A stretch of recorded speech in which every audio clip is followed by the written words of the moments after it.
Are you really good at improvement, or are you really good at being consistent? Because if you do something once a year, you're probably not going to be able to improve it that much. We only do meetups every month. It would be really hard to just improve those because there's not enough reps. We don't have enough input.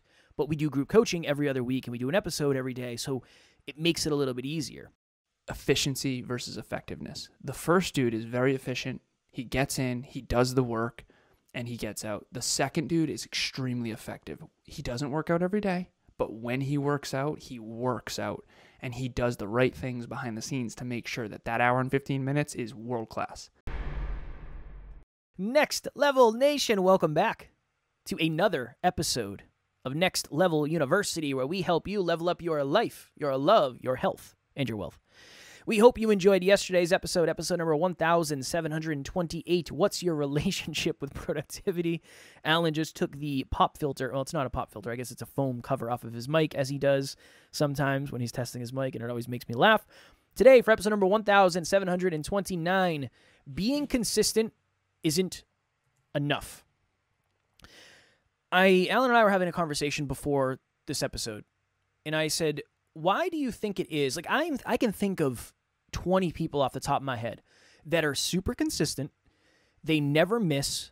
They're always doing the stuff that they're supposed to be doing, but it doesn't seem like they're making any progress. Why do you think that is? And he said, I don't know. Well, he didn't say I don't know. He said, why do you think it is? And I said, because I don't think they're actually focused on improvement. I think they're focused on output. Checking the box of like podcast episode done. I remember one time I went on a podcast that had as many episodes as we have. There was only one. It's only been one. Same. And I was like, this is going to be, this is going to be awesome. Not the same show, I don't think. Oh. His name was Mark on mine? I don't know. I don't remember. Mark? Okay. This was a minute ago.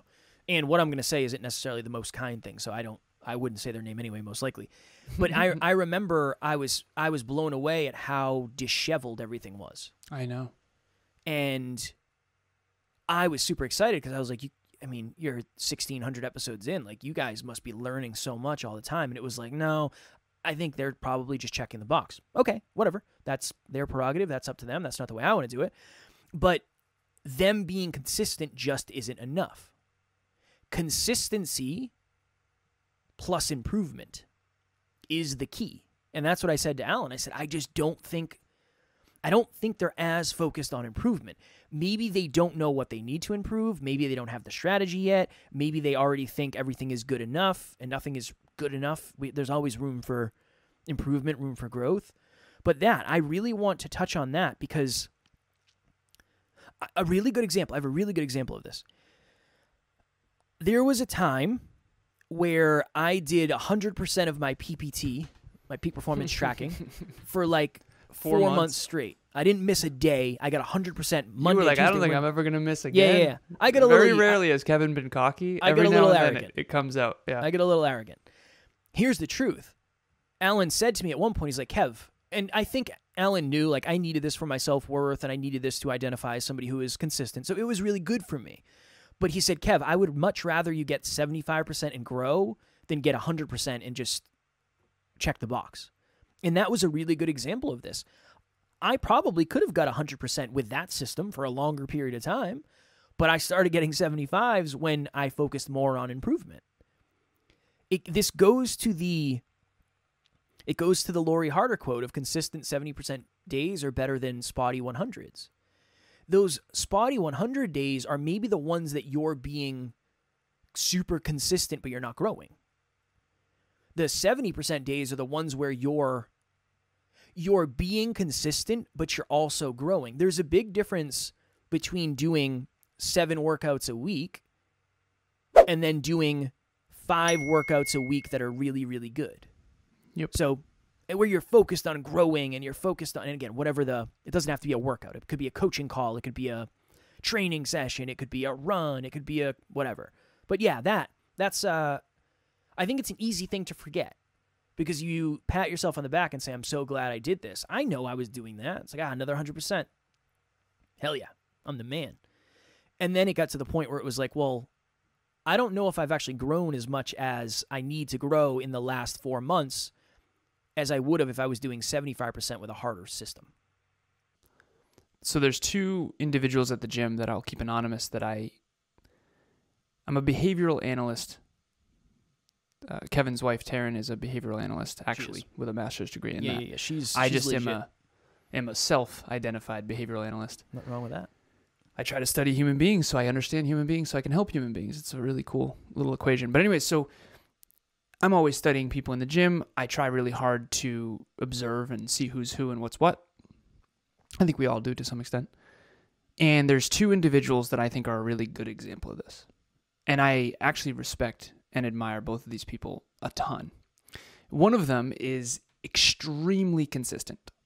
They're both actually pretty consistent, but one of them is never misses. This dude, he's probably in his mid to late 40s, if not early 50s. He's an awesome guy, and he just works really hard, and he never misses. This dude, so Emilia and I actually calculated this yesterday. So as of March 1st, 2022, I forget the number of days, but I divided it by 365. It's 2.26 years. So 2.25 years, we've not missed a day of exercise. Soccer, basketball, walking, weight training, whatever. Swimming counts, all of it. So 2 years and a quarter, I've exercised every day for at least 30 minutes. We've actually upped it to 35 recently, and we've actually been able to hold the line on that for a while now, which is good. But anyways, so when I say he's consistent, I mean it. I never not see this guy, okay?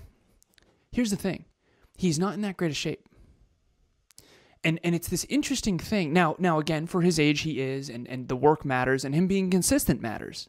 And it's definitely making a difference. But it's not. You're not going to be like, if you were to calculate how consistent this dude is, and you were to look at the numbers of that, you would be like, that person must be unbelievably in shape. I mean, I would love to be them at the beach type of thing. But if you saw the guy, you'd be like, yeah, he probably works out, but not really. Respect and admire him a lot. He works really hard and he's super consistent, but I don't think he's very improvement oriented. I don't get that impression. Hello, NLU listener. Thank you, as always, for listening to Next Level University. Real quick, I just want to jump in and let you know about the Next Level Dreamliner. This is a journal that I use every single day. Achieve your dreams 90 days at a time. It breaks down your dreams into goals, milestones, and daily habits. We hope you enjoy it. The link will be in the show notes. Now, there's this other dude in the gym who is not nearly as consistent as the first guy. And he, honestly, I don't even know if he works. Yeah, he works as hard when he's there. This dude is jacked. I mean, he's got quads that are like, he just looks good. He's doing it, and he's doing it right. And what I mean by right is he got fat all winter, for lack of better phrasing, to build muscle. And now in the summer, you're seeing all that work. Because, dude, in the winter, and again in the bodybuilding world, again, I understand that a lot of our listeners are not bodybuilders. We are, and we're just being us. So there's metaphors here. We're going to use fitness all the time. So in the winter, you basically put on muscle and get kind of pudgy, for lack of better phrasing, in order to rip it up in the summer and burn the fat, keep the muscle type of thing. And you lose some of the muscle. But this dude has retained his muscle very well, and we're seeing the progress he made over the winter. Because I remember in the winter me being like, I don't know, man. I know you're bulking, but you're bulking, right? You ever see someone on a dirty bulk? Yeah, you've gone too far on the bulk. Yeah. I remember one time Kevin called himself a tick. I went too far. Went too far. Couldn't even tie his own tie his own shoes, man. No, I cannot tie my toes still to this day. To this day, I can't tie my toes. I know we got to get out of here, but so this guy is now cutting it up. He's on the Stairmaster all the time now. You can tell he's in a cut again. And he's strong and he works. But he's only probably doing 4 days a week. But when he's there for an hour and 15, and he really works. And he's doing it right. And a lot of bodybuilding is diet. Exercise and diet. Those are the two biggest ones. And then there's sleep, hydration, and nutrition. Sleep, hydration, and mobility, so that you don't get injured. And you can repair and recover muscle, all that. The point is guy number one is way more consistent and genuinely works harder. I'm not kidding. Works harder. His results are nothing compared to this other guy. This other guy is just way more effective. And what I want to really share with everybody is this idea between efficiency and effectiveness. Emilia and I, we have this healthy discord constantly about, I think she's more efficient than I am, and I think I'm more effective than she is. She is more focused. So Conscious Couples podcast, I want an hour and a half. I want to ideate. I want to think about it. I want to talk about it. I want to make sure we're on the same page. Because you and I, we've been doing this for longer. We don't need that much time.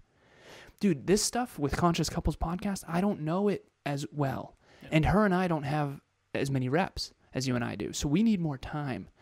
And I said, I want an hour and a half every time we record one. She's like, well, the episode's only 20 minutes. Can't we just jump in the office 30 minutes and do it? I can't just jump on the mic. We're not as good as Kevin and I. And so I want to be effective and and not to mention Conscious Couples podcast, we only do one a week. This better be a good episode. And this is new too. We're building a brand. Like NLU, you can trust this is going to be good. We've done it long enough to where we can show up, rock and roll, make it happen. At CCP, we're still in the early stages. We need to not only identify topics and titles still that resonate, but we aren't at the same level. And so anyways, efficiency versus effective. Just like when we talked about productivity, are you on the R&R side who needs to force systems and processes to be more productive? Or are you on the productivity side who needs to force systems and processes to be more R&R? Same with this. This is efficiency versus effectiveness. The first dude is very efficient. He gets in, he does the work, and he gets out. The second dude is extremely effective. He doesn't work out every day, but when he works out, and he does the right things behind the scenes to make sure that hour and 15 minutes is world class. And the dude's not talking to anyone when he's in the gym. He's not looking at anyone. He just grinds it out. And so I think all of us are more focused on efficiency or effectiveness. And I think there's value to both. You're much more effective than you are efficient, I think. Makes sense. Emilia is more efficient than she is effective, I think. I'm more effective than I am efficient. That's one of the reasons why I'm not on time, is because I don't like to do anything poorly. And if I'm very discerning with what I do and don't do. And so a lot of times I'll get caught in flow with a task and then I'll be 7 minutes late because I didn't want to not do that to its fullest. And so it's kind of like knocking down individual dominoes versus trying to simultaneously do a bunch of stuff. And I know the dynamic mothers that are listening are multitasking is probably more of a necessity for you than it is for Kevin and I. And I don't like multitasking personally. I think there's a time and a place for it. But if you're on the multitasking side where you have 12 tabs open, you are most likely more efficient than me, but you're not as effective, and vice versa. Again, at the end of the day, it's a drive to 5 between efficiency and effectiveness. All is, isn't it? Such is life, the drive to 5, if you will. We have 1 minute. And what do we got? Say something in it, in this 1 minute. Say something, hopefully worth remembering. No, I don't have anything. And that's What are your thoughts on efficiency versus effectiveness? I honestly don't think I've thought about it enough to speak effectively on it. I need more time to discuss and ask questions. I'm like, well, what's the definition? What's the definition? We don't have time. We don't have time. I can see your Alan's gears start whining and his mouth starts opening slowly. And then he wants to say something. We don't have time. I would just say, ask yourself, are you really good at improvement or are you really good at being consistent? Because if you do something once a year, you're probably not going to be able to improve it that much. We only do meetups every month. It would be really hard to just improve those because there's not enough reps. We don't have enough input. But we do group coaching every other week and we do an episode every day, so it makes it a little bit easier. I can imagine if you only do one event a year, it's probably really hard to improve it a ton. So that's what I would say. All right, Next Level Nation, the link will be in the show notes. We would love to have you, a group of amazing humans. You're an amazing human if you're listening to this podcast, most likely. I can't assume everybody is, but I will assume most of you are. So please join if you're interested. As always, we love you. We appreciate you. Grateful for each and every one of you. And at NLU, we do not have fans. We have family. We will talk to you all tomorrow. Stay effective. Next Level Nation.